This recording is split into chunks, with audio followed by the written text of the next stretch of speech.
bismillah eɗen janga maqama eɗen jaare maqama batto sappo e nayyi almakkiyatu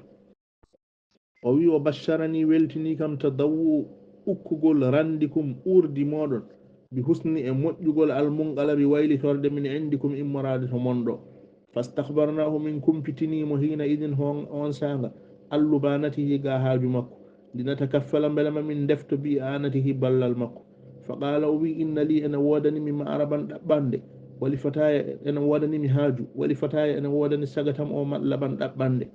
فقلنا له من بيم كلا المرامين دبل ديدي فو سيبدا ان جوغد همتede وكلاكما كلا غوتو e modon sawfa yarda en jogodi yarlaade walakin kono non al-kubra mawnin mawdo yo ado halde faqala wi ajal ko non kay wo man dahami wondiri alla bertudo as-sab'a jeedide al-ghubra purdudi di won leydele jeedide summa wasaba rifti o giddi lil maqali o mahala kal munshadi o moyen tokki tongitaado min al-iqali e tongode wa anshada o yimi inni mur'un minkum neddo ubdi abi neddo bonirado ubdi abi neddo mo ganduda bonirama daba mudum halkima baadal waja caggal mamre watta abi e tampere mamre ko tampugol ngeloba wiyete non o shuqqati yolde am shasiyatun ene woddi yaqsuru anha ene rabbide ga yolde de khababi nyakugolam wa ma ma'imi alda khardalatun hay mbudu madbu'atun tappangu min zahabin kange kalis fa hilati hila am munsaddatun en uddi wa hayrati wemre am tal abu bi en fijirami in irtahaltu sum yehi rajilan bedi waddi bedi yari koyde khiftu me hulan dawa'i gede kalkoje al adabi halkare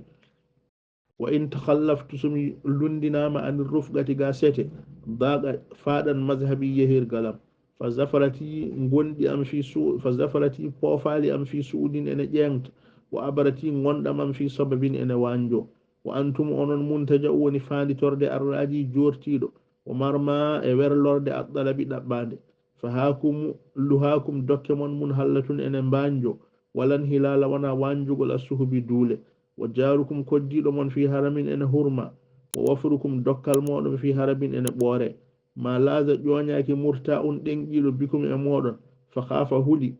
naaba lomtogol annuwa bi caɗele kaɗe ɗon